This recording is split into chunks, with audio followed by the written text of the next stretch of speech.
This episode is kind of special to me because I'm actually holding in my hand the item that brings back so many memories from me. What I'm holding is the 1989 Batman movie on VHS. Sounds of the VHS tape, sliding it out of its cardboard box. When's the last time you heard those noises, right? So yeah, we're going back to 1989 on this episode. In 1989, I lived in Germany, which makes my exposure to the Batmania of that year probably quite different than the average listener. But to properly put me in the right frame of mind, we actually have to go back a little further into 1988. And that's because up until 1988, I and my brother had been pretty loyal Marvel readers. We read a lot of Marvel comics and really not any DC comics. But the thing about being a military brat is you move a lot, and the Army gives you what's called a moving allowance. You can move up to X amount of pounds of goods, and if you go over that, then you actually have to pay some out of your own pocket. So families travel light in the Army. My brother had a friend while we were living in Germany who was a big DC guy, and he had amassed a pretty big box full of DC comics, and he was about to move back to the States. So his family said, hey, we can't take that big box of comics because, big box of comics weighs a lot. So my brother's friend gave us the big box of DC comics, and we loved comics, but we just hadn't dabbled in DC, and little did I know how much I was really going to enjoy it. Not only was it my first exposure to Justice League International, which is still one of my most beloved titles to this day, but it was also really my first flavor of Batman.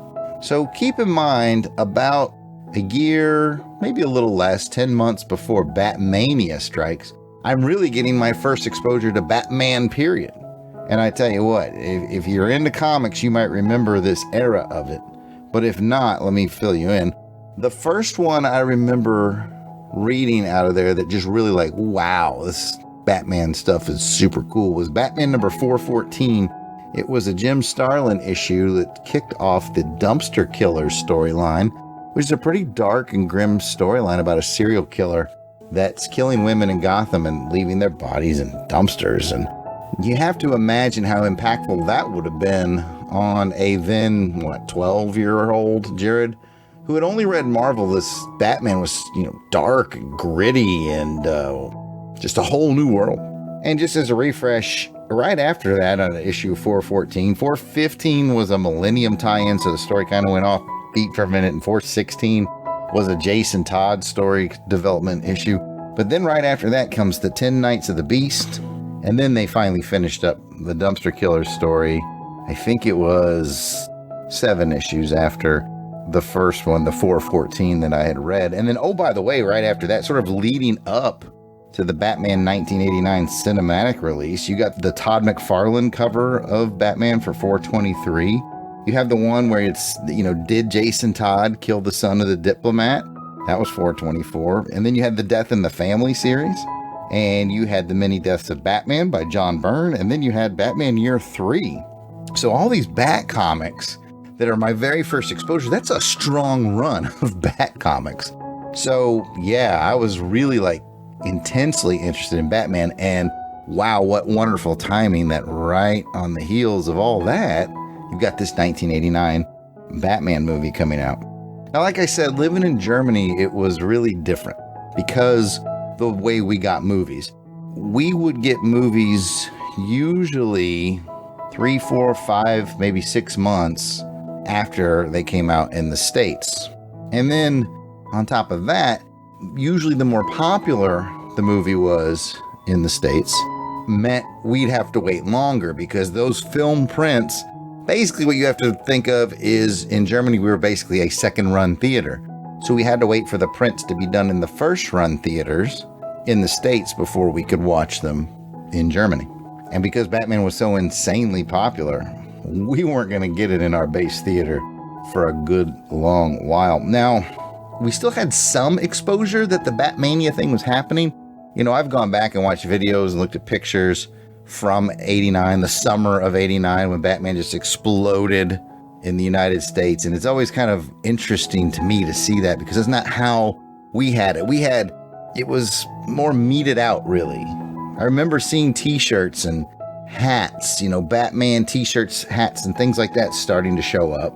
And the very first exposure I actually had to that gold Batman emblem that graces the front of the VHS box that I'm holding in my hand right now. First time I ever saw that gold Batman emblem was actually on the cover of the Prince CD that came along with the movie. The Prince CD actually released only 3 days before the premiere of the movie. The Batman movie itself premiered in June 23rd, 1989. And the Prince CD had come out on June 20th. Now, we didn't have to wait for second run on CDs, so we actually ended up having the CD in our PX at Downs Barracks, Fulda, Germany, long before the movie ever showed up. So my first exposure to the gold Batman emblem that we all know from the poster, from the VHS box, was actually the Prince CD. So I'm seeing hats, I'm seeing t-shirts, the Prince CD is there. Batman's already on my mind thanks to that strong run of comics that I already had. Our family took a trip to Salzburg, Austria in the fall. Still one of my favorite trips we ever took. One of my favorite cities I've ever visited. Quite taken was Salzburg. I remember on that trip stopping by a Austrian toy store, and there was a lot of Batman toys going on in there. So again, we're kind of slowly getting the Batmania that's already booming in the US. I bought a Batman on a suction cup. Like, it looked like he was climbing the side of a building, and it was the black, you know, bat suit from the movie, and the suction cup itself had a little bat symbol on it. And so basically he was hanging from like a, 4-inch or 5-inch little rope. And I loved that thing. I stuck that. I remember putting it on the car window on the drive home, and I would stick it on my window as soon as I got home. And that was like my little Batman talisman as I was starting to warm up and get excited about this movie that, you know, little did I know was making this huge splash in the States right now. But we're a little behind in Germany, so I'm waiting for it to catch up. But now I've got my little toy. I'm very excited from the comic books that I've read. So the momentum is finally building. So up to this point, the only other exposure that I had to Batman 1989 was in our Afy's Burger Bar. We had this Afy's Burger Bar, so you can think of it as sort of a McDonald's-y or Burger King-y style place. They had a video jukebox. It's another interesting facet of living in Germany through the 80s is that we didn't have MTV. So I saw very, very few videos. All the videos that most of our listeners are familiar with from the 80s, most of them I have not seen. But it was a neat little video jukebox. You could go drop in a couple of quarters and not only listen to the song, but it had a TV on it. You could watch the video. And they had the Bat Dance video by Prince in there as well. So, you know, up to this point, you know, I'd seen some hats, some t-shirts. I'd seen the CD by Prince. I'd seen the video that goes along with the CD. The only other thing I remember getting Batman-wise was, I think I'd gotten for my birthday, or it might have been a Christmas package, was some Batman boxer shorts. Now, the funny thing about this is at the age of 12 or 13, I was only familiar with briefs. I'd never really seen boxer shorts. Nobody I knew, no one in our house wore boxer shorts, so I didn't know what they were. I just thought they were shorts, like shorts. So I would wear them around just like shorts until one day at school, this girl from my class said, "Why are you just wearing your underwear around?" I was like taken aback by that. Like, what are you talking about? These are just shorts. She's like, "Those are boxer shorts. That's underwear." Oh, the life lessons you learn sometimes too late. So anyway, I had my Batman suction cup and I had my boxer shorts and I'd seen the Prince video and the CD. Well, here's the thing. Batman on VHS actually got released November 15th of 89. 5 months after its cinematic premiere is when the VHS came out. And then finally an early Christmas package arrived. A lot of times your family would send you packages early from the States because you never know when the mail's going to slow down and holidays and all that. So I would say our Christmas package from my grandmother arrived probably not too long after Thanksgiving, or maybe in that first week of December. And we convinced our mom to let us open our presents from our grandmother. And mine was in the form of a VHS tape, the one I hold in my hand right now. And I opened it up, and I just couldn't believe that it was Batman on VHS. Because you have to remember, it still hasn't hit our theaters yet. Still hasn't hit our theaters yet. So I'm holding this movie that now I've sort of been built up and started really wanting to see, and now I have it in my hand. And it's like, I can't believe it. Like, my brain can't accept the fact that I finally have Batman on VHS in my hands. To make things worse, my brother had actually gone to see it because he went out onto the German economy and saw it at a German movie theater. Like, that was how bad people started wanting to see it, because it just wouldn't come to our theater on base. So my brother and a couple of his buddies went and saw it, which made it worse for me, because I was like, oh, my brother got to see it, and I still hadn't seen it. But now I had the VHS in my hands. So I finally popped this VHS tape in. And I tell you what, I can distinctly remember to this day is the Diet Coke Batman commercial that plays at the front of that VHS tape. And I was just so taken with that. Oh, it's so cool. They made a Batman commercial with the Diet Coke, and Michael Goff was in the commercial, and the Coke can had a bat cape on the can. And I can still remember it to this day. Hello. Gotham Cornerstone? Yes, we seem to be down to our last Diet Coke. A gentleman is on his way to pick some up. Just look for a black car. No, this black car will be rather difficult to miss. And by the way, the gentleman is usually in quite a rush. Just for the taste of it, Diet Coke. Let me tell you something. The power of this VHS, the popularity it gave me at school, since now everybody was waiting to see Batman, was tremendous. I was the coolest kid in school. I was invited to every sleepover. Hey, come to my sleepover, bring your Batman VHS, you know? And that's the way I did it too, by the way, because I would not loan it out. People were like, oh, can I borrow your Batman VHS? No. I was not letting anyone borrow. I was not ever going to let this most wonderful item escape my grasp. So no, I would not loan it out. Not at all. But I did get invited to a lot of sleepovers because, hey, bring that Batman VHS with you. And I ended up watching it, I don't know, 5, 6, 7 times before, like, my strongest memory of watching it, other than first popping it in for the Diet Coke commercial, my strongest memory is actually having my buddy Steven over. We had a sleepover at my house. We lived on a place called Aschenberg in Fulda, Germany, and it was a duplex, and we had this great view out of our windows that we could see these rolling fields down into a valley where there was another small village. Oh my goodness, thinking back on it, my goodness, what a wonderful, wonderful place to spend those formative years. But yeah, I lived in this duplex with my buddy Steve, and he came over, must have been right around Christmas time, because I can remember us having a sleepover, having our sleeping bags out in the living room, watching Batman, again on VHS. By the light of the Christmas tree. That was the only light in the room, was the lights coming from the tree. And it was just, I'll always remember that feeling. For me, Batman 89 really has a Christmas feel to it, even though there's nothing Christmassy in it, as opposed to its sequel, Batman Returns, is quite Christmassy.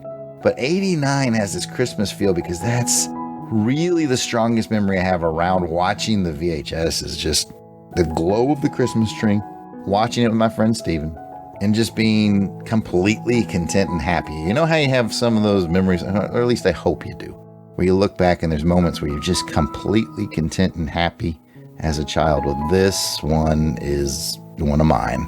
The place we lived was wonderful. Life was good. I had my best buddy over. We were watching Batman, which still hadn't come to our theater yet, by the light of the Christmas tree. That is a strong memory for me. And I remember as the credits rolled, one of the songs on the credits is Prince singing Scandalous.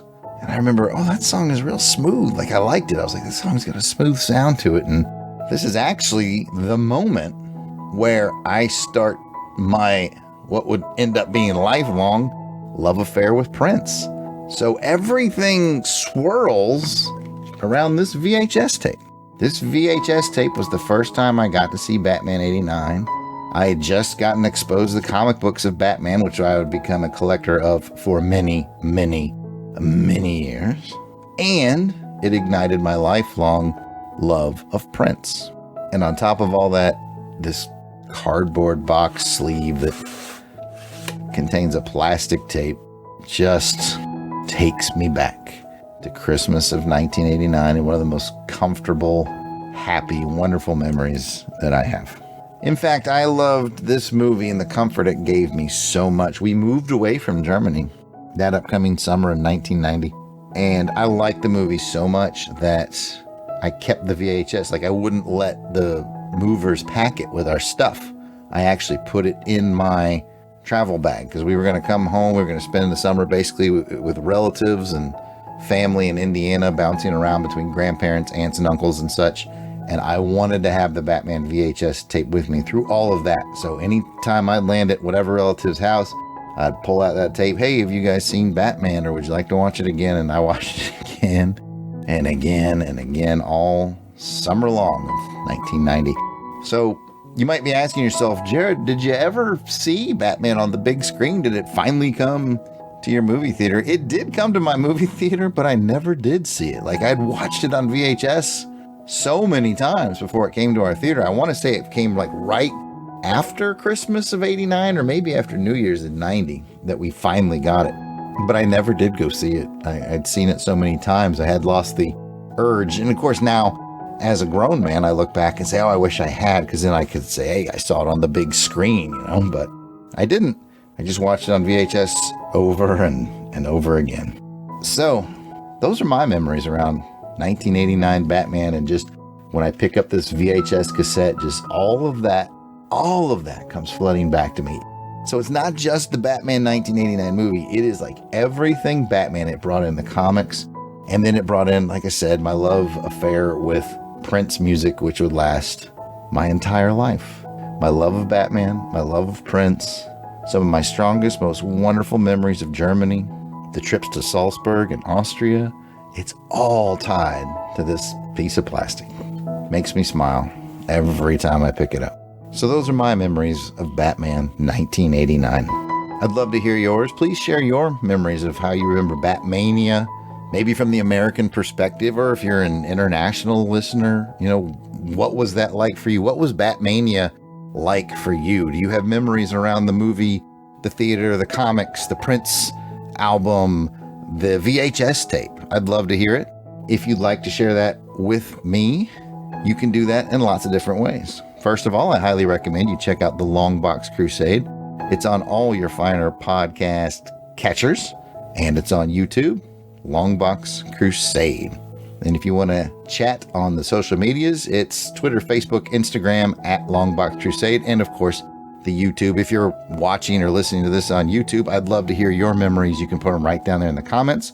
You can also leave us a voicemail at 707-532-5269. That's 707-532-LBOX. Otherwise, like I said, Longbox Crusade, Twitter, Facebook, Instagram is a great way to share your memories.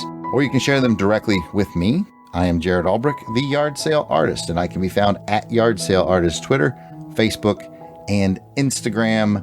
It's all at Yard Sale Artist. You can check out my artwares at www.theyardsaleartist.com. We'd love to hear from you.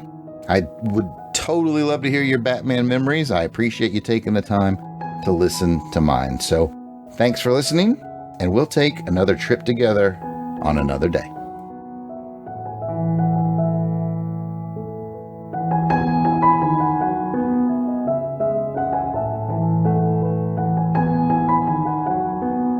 This episode features the music track Angel's Dream by Music Fellows.